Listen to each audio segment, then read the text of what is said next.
Welcome back. India talks tough to Canada, saying disallow extremist activities, prevent attacks on places of worship and address the hate crimes and hate speech in Canada. The Indian diplomat at UN Human Rights Council review meeting has said that India has recommended this to Canada to strengthen the domestic framework to prevent misuse of freedom of expression and for inciting violence and disallowing activities of groups which are promoting extremism.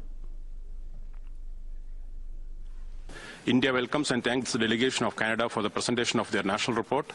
We note the enactment of National Housing Strategy Act, Accessible Canada Act, and the National Strategy to Combat Human Trafficking. In the spirit of constructive dialogue, India recommends the following to Canada. 1. Further strengthen the domestic framework to prevent misuse of freedom of expression for inciting violence and disallow activities of groups which are promoting extremism. 2.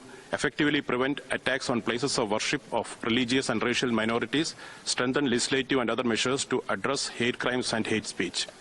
3. Put an end to structural discrimination against children belonging to indigenous groups and address disparities in access to services by all children. So the diplomatic escalation continues, and this is at the UN that India has spoken tough to Canada, saying that in the name of freedom of expression, there shouldn't be a misuse, saying there are extremist activities that are taking place in Canada and it should be disallowed by Canada. My colleague Shivani Sharma joins us on the broadcast with the details. Shivani, India has spoken tough to Canada, and this is at the UN, saying very clearly prevent attacks on places of worship and address the hate crime in Canada.